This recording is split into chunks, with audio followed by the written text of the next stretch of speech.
Loan apps మీద పోరాడినప్పుడు, ఒక వీధి విక్రయదారుల అంశం మీద పోరాడినప్పుడు, లేకపోతే ఇంకేదన్నా ఒక ల్యాండ్ మార్క్ జడ్జిమెంట్స్ తీసుకొచ్చి liveLaw.in అవి నా పేరు కొట్టినప్పుడు వచ్చేటువంటి జడ్జిమెంట్స్ కింద మారినప్పుడు పెద్ద ప్రాచుర్యం పొందవు.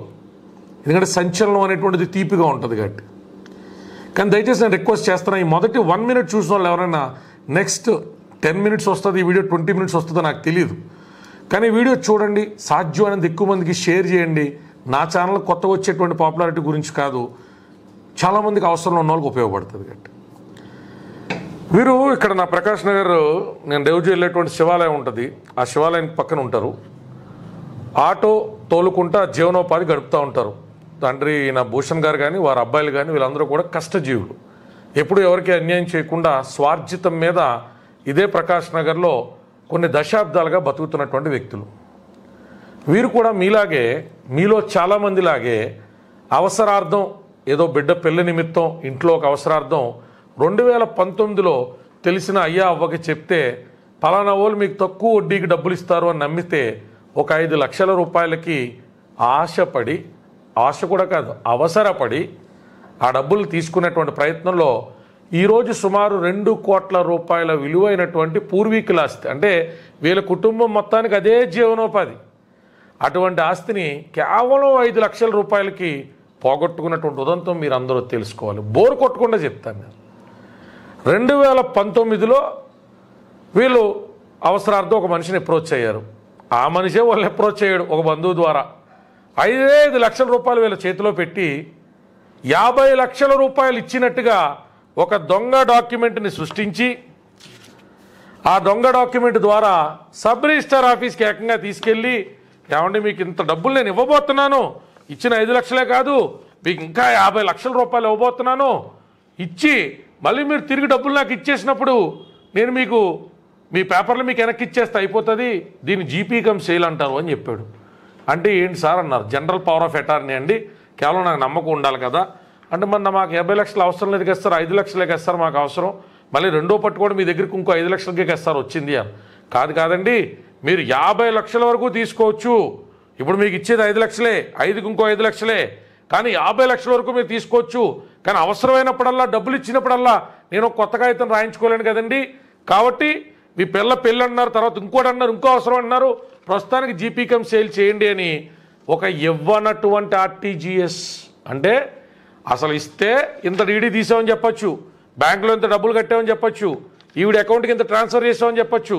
అసలు ఆర్టీజీఎస్ నెంబరే లేకుండా ఒక పనికి మాలినటువంటి సేల్ డీడ్ అగ్రిమెంట్ చేసి వీళ్ళని జనరల్ పవర్ ఆఫ్ అటార్నీకి సంబంధించిన రిజిస్ట్రేషన్ అని చెప్పి నిజమైనటువంటి శాశ్వతమైనటువంటి రిజిస్ట్రేషన్ చేసేసుకున్నాడు. అది వాళ్ళకి అప్పుడు తెలీదు, ఎందుకంటే వాళ్ళు ఇల్లు అప్పుడు వాళ్ళు లాక్కోలేదు కదా. 2019లో డబ్బులు తీసుకున్నారు, ఆ 10 లక్షల రూపాయలు మేము కాయ కష్టం చేసి కట్టేస్తామన్నారు. కట్టేయడానికి ఒక 6 నెలల తర్వాత నుంచి వాడిని వెతుకుతూ మొదలుపెట్టారు. వాడు ఫోన్లు ఎత్తాడు, ఇదిగో వస్తాను మీ దగ్గర డబ్బులు తీసుకుంటే అదిగో వస్తానని అంటున్నాడు. ఎంత పుణ్యాత్ముడు, మేము తీసుకున్న డబ్బులు తిరిగి కడతానన్నా కూడా మా ఫోన్లు ఎత్తట్లేదు. ఎవరైనా అయితే వడ్డీ అని పీడిస్తారో అతను మా వడ్డీ కూడా తీసుకోకుండా నెలల తరబడి డబ్బులు మా దగ్గరే 10 లక్షల రూపాయలు వదిలేసుకుని పాపం రోడ్ల మీద తిరుగుతున్నాడు అనుకున్నారు. 2020 లాక్డౌన్ వచ్చింది, 2021 వచ్చింది. 2021 ఆఖరిలో పిడుగు లాంటి వార్త పడ్డది. ఏంటది? బ్యాంక్ నుంచి నోటీస్ వచ్చింది. ఏమని? బాబు మీరు తీసుకున్నటువంటి ₹1 కోటి లోన్ నిమిత్తం మీరు ఇమీడియట్గా డబ్బులు కట్టాలా, ఇప్పటికే మీరు వడ్డీ కట్టలేదు, అసలు కట్టలేదు, ఒక 6 నెలల నుంచి ఈఎంఐలు కట్టలేదు అన్నారు. వీళ్ళు ఎవ్వరికి అర్థం కాల, చదువులేను కదా. పక్కన ఉన్న వాళ్ళ దగ్గరికి వెళ్ళారు, ఏంది సార్ ఇందులో పెద్ద పెద్ద అంకీలు కనబడుతున్నాయి ఏంది అని. మీ బోట్ అయ్యో ఒకటి చెప్పాడు, ₹1 కోటి లోన్ తీసుకున్నారంట కదా మీరు కట్టాలి అని. మేమేడ లోన్ తీసుకున్నాం, మేము ఇప్పుడు బ్యాంక్కి వెళ్ళామని ఆశ్చర్యపోయారు. బ్యాంక్ వాళ్ళ దగ్గర పరిగెట్టుకుంటూ వెళ్ళారు బ్యాంక్ ఆఫ్ మహారాష్ట్ర దగ్గరికి. వెళ్తే బ్యాంక్ వాళ్ళు ఏం చెప్పారు, లేదు బాబు ₹1 కోటి లోన్ వచ్చింది, అయితే వీళ్ళు మీదా మీ అమ్మగారిదా? మరి లేదే, ఎవరో రజనీ అనేటువంటి ఆవిడ పేరు మీద ఉందే, వాళ్ళు వచ్చి లోన్ తీసుకున్నారు అని చెప్పారు. ఇప్పుడు తీసుకున్నారు సార్ ఫలానా తారీఖు. ఏంటా ఫలానా తారీఖు? వీళ్ళని sale deed agreement GP cum sale అని నమ్మించి మోసం చేసి కవాడిగూడ రిజిస్ట్రేషన్ ఆఫీసులో వీళ్ళ పేరు నుంచి తీసుకుని వాళ్ళ పేరు మీద ట్రాన్స్ఫర్ చేయించుకున్న మరుసటి రోజే బ్యాంకులో లోన్ అప్లై చేయడం. అదేం విచిత్రమో, ఎవరు కుంభక్కయ్యారో వారం రోజుల్లోనే ఆడికి లక్షలాది రూపాయల లోన్ శాంక్షన్ అవడం జరిగింది. 2021 ఆఖరి నుంచి 2022 నుంచి వీళ్ళు వెళ్ళని పోలీస్ స్టేషన్ లేదు. జ్యూరిస్డిక్షన్ పోలీస్ స్టేషన్కి వెళ్తే సబ్ రిజిస్టర్ ఆఫీసర్ ఉంది, ఆడికి వెళ్ళమంటారు. అక్కడికి వెళ్తే పోలీసులు మీరు ఏడుంది, ఆడికి వెళ్ళమంటారు. సిపి ఆఫీస్కి తిరిగారు, కమిషనర్ ఆఫీసులు చుట్టూ అయిపోయినాయి, అసిస్టెంట్ కమిషనర్ ఆఫీసులు చుట్టూ అయినాయి. పోలీసులు ఇది సివిల్ ఇన్ నేచర్ కదా, మీరు లాయర్ల దగ్గరికి వెళ్ళమన్నారు. పాపం వీళ్ళు చాలామంది ప్రముఖమైన న్యాయవాదుల దగ్గర కూడా వెళ్ళారు. మరి ఆ న్యాయవాదులకి వాళ్ళకి తోచినటువంటి గైడెన్స్ ఇచ్చారో ఏం జరిగిందో, ఒకవేళ పార్టీషన్ సూట్ వేసి దాంట్లో ఇంటర్ ఆర్డర్ అన్నారు, మరొకరు ఇంకో రకమైనటువంటి రిస్టెంట్ ఆర్డర్ అన్నారు. ఏమీ వర్కౌట్ అవ్వలేదు. మన దగ్గరికి 2024లో వచ్చారు. వచ్చినప్పుడు కూడా మన పరిధిలో ఉన్నటువంటి గైడెన్స్ మనం ఇచ్చినాం. బ్యాంకర్స్తో మాట్లాడినాం. సార్ ఇట్లా చీట్ చేయబడ్డారు, క్యాన్సిలేషన్ ఆఫ్ సేల్ డీడ్ అనేటువంటిది ఒక ప్రొవిజన్ ఉన్నది. దయచేసి మీరు డిఆర్టీ కోర్టుకి వెళ్ళి 13 నోటీస్ ఏదో ప్రొవైడ్ చేయడానికి ప్రయత్నం చేస్తున్నారు కాబట్టి పొజిషన్ నోటీస్ దాకా వెళ్తానికి ముందే సర్ఫేస్ యాక్ట్ కింద మీరు దీన్ని ఎన్పిఏ కింద డిక్లేర్ చేశారు కాబట్టి ఒరిజినల్ ఓనర్స్ దగ్గర నుంచి ఫ్రాడ్యులెంట్గా వాళ్ళు అప్టైన్ చేశారు. మీ బ్యాంకర్స్ని కూడా నేను తప్పట్లేను, వీళ్ళకి టైం ఇవ్వండి. ఎందుకంటే ఇప్పుడు దీనికి సంబంధించి క్యాన్సిలేషన్ ఆఫ్ సేల్ డీడ్కి వెళ్ళాలి అన్న మార్కెట్ వాల్యూకి సంబంధించి లక్షకి ఎంతని కట్టాలి. సో ఆ డబ్బులైనా వీళ్ళు పోగేసుకోవాలి కదా సార్, కష్టజీవులని చాలా వరకు టైం తీసుకున్నాం. కానీ తర్వాత బ్యాంక్ ప్రొసీడింగ్స్లో కూడా పొసెషన్కి వెళ్తుందని కానీ ఆక్షన్కి వెళ్తుందని కానీ వీరికి ఏ విధమైన ఇంటిమేషన్ లేదు. సంవత్సరం తర్వాత సడన్గా ఈరోజు బ్యాంకర్స్ రావడం జరిగింది. మధ్యలో నేను చాలా చెప్పి చూసా, అయినప్పటికీ కూడా వీళ్ళ బంధువులు కూడా కొంచెం చెప్పుడు మాటలు తీయగా ఉంటాయి కదా, వినడానికి అన్నింటికంటే అందరం తీయట్లుగా. ఆ కళ్యాణ్ దిలీప్ అన్న ఆయన 2 లక్షలు 3 లక్షలు కోర్టు ఫీజు కడతారంటే ఎట్ట చేస్తాడు? ఆ 2 లక్షలు 3 లక్షలు కాదు, 10 లక్షల రూపాయలు కట్టాలి. ఎవరైనా పెద్ద లాయర్ అంటే పెద్ద ఫీజు, ఎక్కువ ఫీజు తీసుకుంటారు. మరి 2-3 లక్షల రూపాయలు కోర్టు ఫీజు కట్టడం ఏంటంటే నేను పెద్దనాన్నగారికి నేను ఫోన్లో ఎక్స్ప్లెయిన్ చేసి బతిమాలినా కూడా పాపం కేసు ఫైల్ తీసుకుపోయి అవతల ఒక మహానుభావుడికి ఇచ్చినారు. ఈరోజు పాపం వాళ్ళ ఫోన్ ఎత్తలా. నేను సడన్గా కోర్టులో ఉండగా నాకు వచ్చినటువంటి ఫోన్ ఏంటంటే, మా తల్లి ఇవిడి కిరసనాలు పోసుకుందని, ఇక్కడ పక్కన వీడియో ప్లే చేస్తున్నా, వాళ్ళ అబ్బాయి కూడా కిరసనాలు పోసుకున్నాడని, తండోపతండాలుగా పోలీసులు వచ్చారని, మా ఆఫీస్ని ఎప్పుడు వచ్చైతే ఇక్కడ ఉన్నటువంటి మన అసోసియేట్ అడ్వకేట్లో నలుగురు అక్కడికి వెళ్ళారని తెలిసింది. నేను హుటాహుటీన నేను హైకోర్టు నుంచి బయలుదేరి నేను ఇక్కడ రావడం జరిగింది. నేను చెత్త బజార్ అవతల ఉన్నాను, నేను ఓల్డ్ సిటీలో రావడం జరిగింది. రావడానికే 1 అవర్ పట్టింది నాకు టైం. ఈ లోపల చూస్తే త్రుటిలో ఈవిడ ఆత్మహత్య, నిప్పు వెలిగించుకొని చనిపోవాలి. పోలీసులు కూడా భయపడుతున్నారు దగ్గరికి వెళ్తానికి, వాళ్ళకి ఆలిపోలేరు కదా. మొత్తానికి బ్యాంకర్స్ని బతిమాలి 1 వారం రోజుల టైము పర్సనల్ పూచీకత్ మీద తీసుకోవడం జరిగింది. రేపు ఉదయం నేను హైకోర్టు ఆఫ్ తెలంగాణకి అప్రోచ్ అవుతున్నా. ఉన్నటువంటి petition cancellation of sale deed lower కోర్టులో ఫైల్ అయినటువంటిది, దాన్ని ఎక్స్పిడిట్ చేసే లోపల సివిల్ కోర్టు ఇచ్చినటువంటి పొసెషన్ ఆర్డర్ ఏదైతే ఉన్నదో వెకేట్ చేయమని చెప్పి ఎవకేషన్ ఆర్డరు దాని మీద స్టే కోసం నా బెస్ట్ ఎఫర్ట్స్ పెడుతున్నా. కానీ సామాన్యులు తస్మాత్ జాగ్రత్తగా ఉండాలా. ఎవరి దగ్గర పడితే వాళ్ళ దగ్గర అప్పులు ఇవ్వడం కాదు, తీసుకోవడం కూడా ఎంత ప్రమాదమో తెలుసుకోవాలా. రిజిస్ట్రేషన్ ఆఫీసులకు వెళ్తున్నప్పుడు మీ ఇష్టారాజ్యం కింద మీ బంధువులు మీ నమ్మిన వాళ్ళే మిమ్మల్ని మోసం చేసేటువంటి ప్రమాదాలు ఉంటాయి. ఎందుకంటే డబ్బుకి కామానికి దానికి పెద్ద విషయమే ఉంటుంది. వాళ్ళకి కావాల్సినటువంటిది ఆ వాంఛ. వాళ్ళేదో అప్పుల్లో ఉంటారు, యువతలో టెంపరీగా ముంచైనా సరే మనం గట్టెక్కిదాం అనుకుంటారు. మానవ సంబంధాలన్నీ ఆర్థిక సంబంధాలు, దీన్ని కాదనలేం.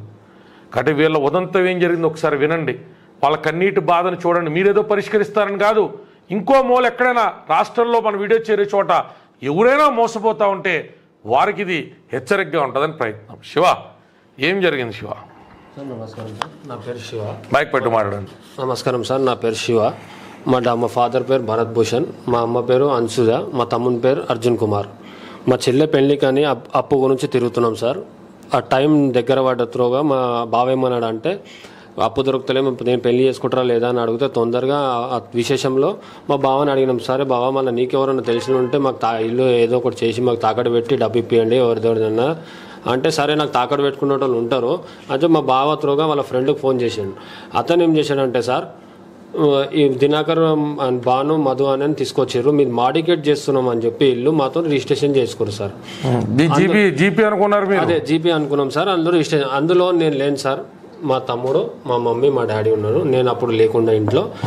వాళ్ళు బ్యాంక్ వాళ్ళని తీసుకొచ్చుకొని వీళ్ళతో రిజిస్ట్రేషన్ చేయించుకొని మళ్ళీ బ్యాంక్ వాళ్ళని తీసుకొచ్చి బిఫోర్ ఇవాళ రిజిస్ట్రేషన్ అయితే అవుతాడు 24th వీళ్ళు మళ్ళీ బ్యాంక్లో ₹1 కోటి లోన్ తీసుకోరు సార్.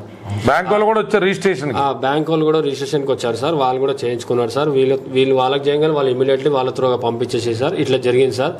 మాకు తెలియదు సార్. 2019-20 ఒక నోటీస్ వచ్చింది సార్ ఇంటికి.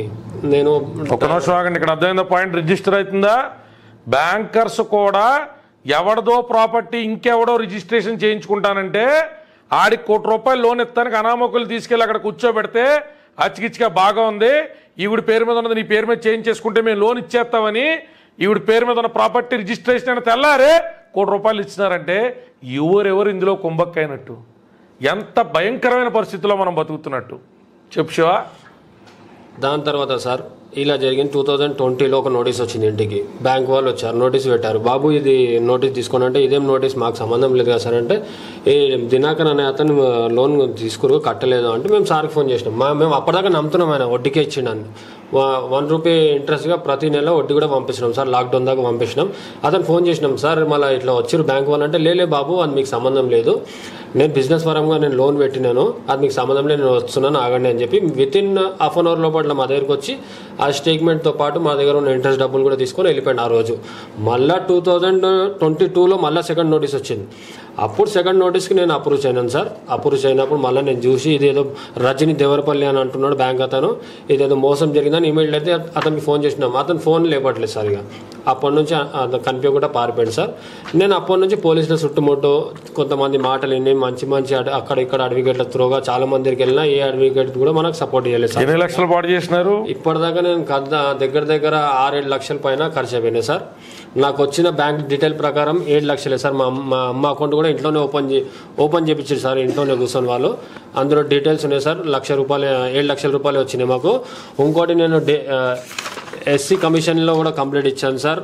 ఇంకోటి మళ్ళీ రిజిస్ట్రేషన్ ఆఫీస్లో ఇచ్చాను మోతంద మారి దగ్గర. మళ్ళీ డెప్యూటీ కమిషనర్ కూడా మీరు SC కమ్యూనిటీ సంబంధించిన వాళ్ళు? అవును సార్, మేము ఆదిగోళం వాళ్ళకు కూడా ఇచ్చినాం సార్. డిప్యూటీ కమిషనర్ దగ్గర కూడా ఇచ్చాం సార్. అసిస్టెంట్ కమిషనర్ దగ్గర కూడా ఇచ్చాం సార్. ఈ స్టాంప్స్ చూడండి సార్. మళ్ళీ పోలీస్ కమిషనర్ బంజారాస్ వాతన్కి కూడా ఇచ్చినాం sir. Register post Begumpet circle inspector కూడా చేసినాం సార్. ఎందుకంటే కేసు తీసుకోమంటున్నారు సార్ వాళ్ళు. ఇది క్రిమినల్ కాదు బాబు, ఇది సివిల్ మ్యాటర్లో మేము ఎంటర్ కామంటున్నారు సార్. ఈ రోజు మీరు ఎందుకు కిరసనాలు పోసుకోవాల్సినటువంటి సార్ బ్యాంక్ వాళ్ళకు మేము రిక్వెస్ట్ చేశాం సార్, ఇది తప్పు సార్, ఇట్లా చేయకుండా మీరు ఆపండి, ఇది మా పరిస్థితి కాదు. ఇప్పుడు మేము వేరే మేము పెట్టుకున్న లాయర్ మాకు మోసం చేసింది సార్. మా పెద్ద అన్ని లక్షలు ఖర్చు పెట్టినారు, మరి మీ పెద్దానికి మీకు చెప్పినా కూడా మీరు పోయారు. అదే సార్ నేను చెప్పాను సార్, మా పెద్దనాన్న వాళ్ళు మాకు అప్పు ఇవ్వలేక వాళ్ళు యాష్టపడి మేము కొట్లాడిపించుకుంటాం బాబు అని చెప్పి వాళ్ళంతా వాళ్ళే కొట్లాడారు. లాయర్ ఈ రోజు రాలేదు సార్. మేము ఆల్రెడీ దానికన్నా ముందు నేను మా సార్కి, మేము ఇంటి పక్కన ఉంటాం కాబట్టి మా సార్ మాకు హెల్ప్ చేయడానికి ముందుకు వచ్చిండు.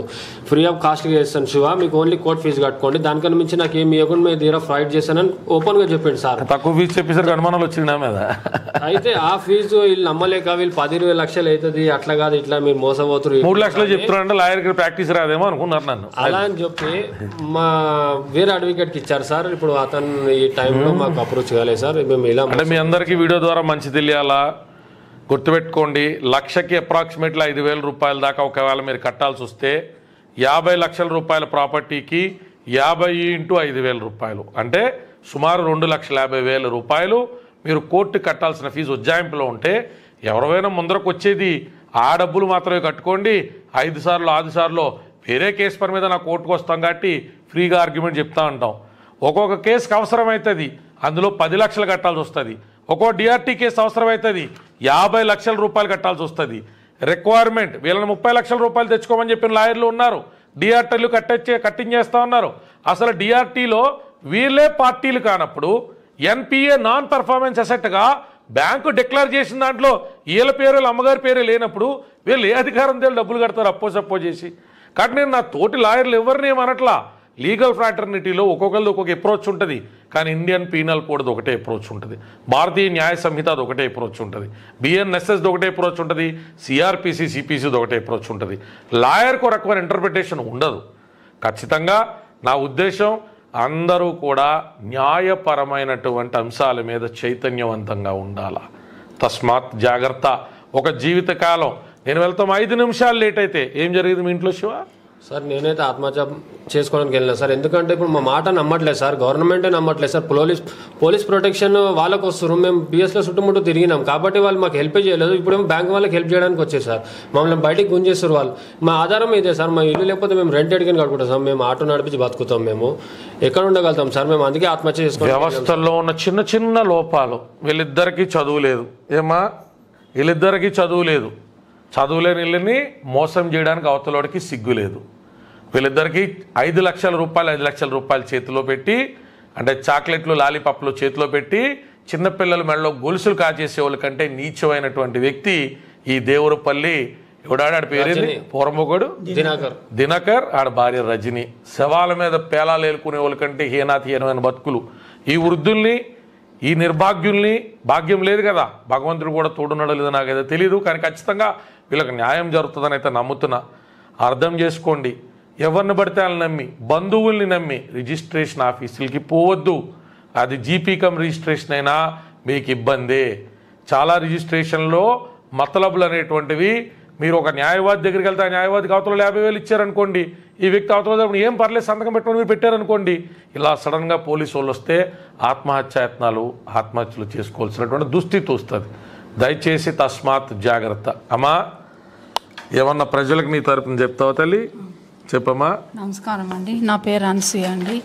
నాకు చాలా ఇబ్బందిగా ఉందని పాప పెళ్లి గురించి అని నేను డబ్బులు కొన్ని అతను అడిగితే అతడు మమ్మల్ని మోసం చేసి ఇంత దాకా తెచ్చి నాకు సూసైడ్ వరకు అయిపోయినండి. ఇప్పుడు ఇంకా ఓపిక లేక చనిపోయి ఓపి అంతా నశించిపోయినండి. ఇంట్రెస్ట్ తీసుకుంటూ వాడు మా దగ్గరికి మళ్ళీ మాకు ఇల్లు కావాలంటే ఇస్తామా అని మా మోసం చేసేసి ఈరోజు బ్యాంక్ అతను వచ్చి సీజ్ చేస్తామని కాళ్ళ వెళ్ళబడ్డా కానీ అతడు ఒప్పుకోలేరు. మేము సీజ్ అంటే సీజ్ అని వాళ్ళకు పోలీస్ ప్రొటెక్షన్ ఇచ్చిన, కానీ మాకు పోలీసు వాళ్ళు హెల్ప్ చేయలేదండి. మేము ఎన్ని పోలీస్ స్టేషన్లు తిరిగిరా కానీ మళ్ళీ మమ్మల్ని రిటర్న్ పంపించింది. ఒక్క నెల మొత్తం బేగంపేట పిఎస్సి తిరిగిన, అక్కడ కూడా నాకు ఏమీ ఇది సాయం చేయలేదండి. కవాడి కూడా పోతే కూడా నాకు ఏం సాయం కాలేదండి. దయచేసి మాకు ఏదన్నా మీరు దయచుకుంటారమ్మా, మా ఇల్లు బ్యాంకర్స్. నేను ఇక్కడ వీడియో పెడతా ఉన్నా. పర్సనల్ రిక్వెస్ట్ మీద నాకు 4 రోజులు టైం ఇచ్చారు. పర్సనల్ పూచీకత్ మీద, నా ఆఫీస్ లెటర్ హెడ్ మీద వాళ్ళకి నేను ఖచ్చితంగా ఈ 4 రోజుల్లో కోర్టు నుంచి ఆర్డర్ అబ్టైన్ చేయలేకపోతే అప్పుడు మీరు పొజిషన్ తీసుకోవడం విషయంలో నేనైతే అడ్డురానని చెప్పినా, కానీ ఇది వీళ్ళ జీవితానికి సంబంధించిన సమస్య. ఈ కేసులో నాకున్నటువంటి ఆల్రెడీ ఎగ్జిస్టింగ్ కేసెస్ తలకాయపోట్లు నాకు కొన్ని ఉంటాయి. ఇప్పుడు వాటిల్లోంచి నేను టైం తీయాలంటే ఇప్పుడు సమయం ఆల్రెడీ 5:30 అయిపోయింది. ఇవాళ కోర్టు క్లోజింగ్. నేను ఈ రోజు రాత్రంతా కూర్చొని డ్రాఫ్ట్ కొట్టినా, రేపు మార్నింగ్ నేను ఫైలింగ్ పంపించినా అది 2 రోజుల తర్వాత 3 రోజుల తర్వాత బెంచ్ మీదకి వచ్చేది. ఎమర్జెన్సీ ఉంది కాబట్టి నేను బెంచ్ని రిక్వెస్ట్ చేసి లంచ్ మోషన్ మూచేయాల్సినటువంటి పరిస్థితి. కానీ ప్రతి అడ్వకేటు హైకోర్టుకు వచ్చినప్పుడు ఎమర్జెన్సీ అప్లికేషన్స్లో చెప్తారు, కానీ అది discretion of the bench, permission వస్తుందో లేదో. కాబట్టి ఈ కేసు ఎలాగున్నప్పటికీ కూడా చైతన్యం అయితే ప్రజలకి కలగాల. దయచేసి జాగ్రత్త. మీరు సామాన్యులుగా ఇల్లే సర్వస్వం, ఇల్లే దేవాలయం, ఇల్లే జీవనోపాధి. అటువంటి ఇల్లు కష్టార్జితం ఇటుకి సిమెంట్ అరువు తెచ్చుకుని, ఐరన్ అరువు తెచ్చుకుని, చిన్న స్విచ్లు అరువు తెచ్చుకుని ఆ ఇల్లు కట్టుకుని ఆ గోడను ముట్టుకుంటా భగవంతుడు అద్దెళ్లలో చాలా బాధలు పడ్డా, ఓనర్లతో తిట్లు పడ్డాం. మాకంటూ గూడు ఏర్పరిచో, మాకు ఇదే ప్యాలెస్, మాకు ఇదే అన్నీ, ఈ ఇంట్లోనే నా ప్రాణం పోవాలా నేను మా ఆయన అని చెప్పి కోరుకునేటువంటి వ్యక్తులు చాలామంది ఉంటారు. కాబట్టి నమ్మి మోసపోద్దు.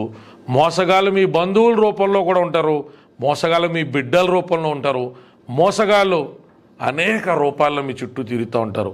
సమాజం దేవాలయం కాదో నాకు తెలియదు, కానీ సమాజం అవినీతి పరుల నిలయం. కాబట్టి కాస్త జాగ్రత్త. ప్రతి అంశంలో తెలిసిన ఏ పెద్ద మనిషిని అడగండి, 2 అడగండి, 3 అడగండి. ఎవడో ఒక మనసున్న మహారాజు మీకు మంచి చెడు చెప్తాడు. కాబట్టి అనాలోచితంగా మాత్రం వెళ్ళి ఇల్లు రిజిస్ట్రేషన్ చేసుకోవద్దు. భూషణ్ గారు మీరు ఏదైనా మాట్లాడతారా? చెప్పండి పర్లేదు. జరిగింది మీకు ఏం బాధ కలిగిందో చెప్పండి. నేను భరత్ భూషణ్ మాదిగని. మాకు అక్షరాస్యం లేదు, చదువు లేదు, కాబట్టి మేము మోసపోయినాము. అతను మాయ మాటలు చెప్పి మమ్మల్ని మా బిడ్డ పెళ్ళి ఉండండి, మేము అతను అప్పుకి వెళ్తే కొద్దిగా డబ్బులు ఇచ్చేసి మమ్మల్ని ఏ రోజైతే మా బిడ్డని పెళ్లి పిల్లని చేస్తున్నామో ఆ రోజు తీసుకుపోయి మమ్మల్ని ఇది అగ్రిమెంట్ చేస్తున్నా సెల్ డీడ్ చేసుకున్నాడు. పైసలు ఇస్తా అన్నాడు, మళ్ళీ ఆ పైసలు మాకు మొత్తం ముట్టలేదండి అని మమ్మల్ని మోసం చేసిండ్రు అని తెలుసుకొని మేము అన్ని పోలీస్ స్టేషన్లు, అన్ని ఆఫీసులకు తిరిగినా మాకు ఎక్కడ న్యాయం జరగలేదు. మళ్ళీ మేము ఫస్ట్ కళ్యాణ్ శుక్లా గారినే కనుక్కున్నాం, సార్ చేస్తున్నారు, కానీ డబ్బులు కొద్దిగా మాకు ఇబ్బందికరంగా ఉంటే మా బ్రదరు ఇచ్చేస్తా అని మమ్మల్ని మళ్ళీ వేరే లాయర్ తీసుకోండు. ఆ లాయర్ ఇవాళ రాలేదు, కానీ కళ్యాణ్ శుక్లా గారు వచ్చి ఇవాళ మా ఇంటి సీజింగ్ని ఆపిండు. మా భార్య, మా కొడుకు వీళ్ళు తట్టుకోలేక డీజిల్ పోసుకొని ఆత్మహత్య చేసుకొని పోయారు. ఎందుకంటే మాకు ఉన్నది అది ఒకటే ఇల్లు, మేము ఆటో నడిపించుకొని బతుకుతాం. మాకు ఏమీ ఆధారం లేదు. ఆ బతుకు మేము మాకు ఆధారం పోయినప్పుడే మేము ఇంకేం బతకనీకి అనేసి మాకు అందరికీ ఒక ఇది వచ్చేసింది. అట్లా మేము ఆత్మహత్య చేసుకొని వెళ్ళిండ్రు మా వాళ్ళు. కానీ మాకు ఈ జరిగిన అన్యాయాన్ని మళ్ళీ ఎవరికి జరగకుండా ఆ భగవంతుని ప్రార్థిస్తూ ఇటువంటి మంచి లాయర్ గారు మాకు దొరికినందుకు ఎల్లవేళలా ఆయన మేము రుణపడి ఉంటామని మీ అందరికీ మనవి చేస్తున్నాము సార్. సో విషయం ఇక్కడ ఎవరు న్యాయవాది ఎవరేం చేస్తున్నారు అనేది కాదు, జాగ్రత్త. మళ్ళీ చెప్తున్నా, నేను చాలాసార్లు చెప్పే విషయాలు మీకు ఛాందస్తంగా ఉంటాయి. మోసం మీ వెన్నంటే తిరుగుతూ ఉంటుంది. అది ఏ రూపంలో కానివ్వండి, అది సైబర్ క్రైమ్ కానివ్వండి, ఆన్లైన్ లోన్ యాప్స్ కానివ్వండి, ఇలాంటి సమస్యలు కానివ్వండి, మీకు అప్పిచ్చి మొత్తాన్ని కూడా 10 రూపాయలు ఇచ్చి కొన్ని వేల రూపాయలు విలువైనటువంటి మీ వస్తువుల్ని సడన్గా లాక్కెళ్ళిపోయేటువంటి వ్యక్తులు కానివ్వండి, కోట్లాది రూపాయల భూములు కాల్ చేసేటువంటి వ్యక్తులు కానివ్వండి, అందరూ కలిసికట్టుగా సిండికేట్లుగా పరాన్నజీవులు అందరూ ఒకరోజు పోవాల్సిందే. భూమి నుంచి ఎవ్వడికి రవ్వంత మట్టి పైకి తీసుకెళ్లే ప్రొవిజన్ లేకపోయినా ఇంకా ఏదో సుఖాలు అక్రమార్జితం ద్వారా పొందొచ్చు అని, ఇంకా ఏదో వాంఛలో అక్రమార్జితంతో తీర్చుకోవచ్చని నమ్మేటువంటి అమాయకుల్ని మోసం చేయడానికి నిస్సిగ్గుగా బతికేటువంటి సమాజంలో తస్మాత్ జాగ్రత్త. ఇట్లాంటి పరిస్థితి మీకు కనబడుతుంది కదా, మీ అమ్మమ్మో, మీ తాతయ్యో, మీ బంధువులో, మీ చుట్టాలో, మీ ఊర్లో ఉన్న వ్యక్తిలో ఎవడైనా సరదాగా వైట్ అండ్ వైట్ వేసుకుని బుల్లెట్ వేసుకొచ్చేటువంటి దళారిని చూసి టక్మని చెప్పి సార్ మీరు దేవుడు సార్ అని ఆడిచ్చి 5దో 10దో తీసుకుంటే కోట్ల విలువ చేసేటువంటి మీ సొమ్మును కాజేస్తాడు. ఎవ్వడికి వైరాగ్యం అంటే మీనింగ్ స్పెల్లింగ్ కూడా తెలీదు. అరే మనం ఎంతకాలం బతుకుతాం, ఎదవ జీవితం, సరైన రోగం వస్తే మంచం మీద లేగలం, మంచం మీద అన్ని కానించేటువంటి దిక్కుమాల బతుకుల్లో ఇంకొకటి పాపిస్తాం మనకెందుకనేటువంటి ఆలోచన లేనటువంటి పరాన్న జీవులే సమాజంలో ఎక్కువ. కాబట్టి మరొకసారి హెచ్చరిస్తున్నా, జాగ్రత్త. అప్పు ఇవ్వడం కాదు, తీసుకోవడానికి కూడా 1కి 100 సార్లు ఆలోచించాల్సినటువంటి పరిస్థితి. ఇలాంటి అంశాన్ని ప్రోత్సహించాలని మీ అందరినీ కోరుకుంటూ సెలవు తీసుకుంటాను. జై భీమ్, జై భారత్.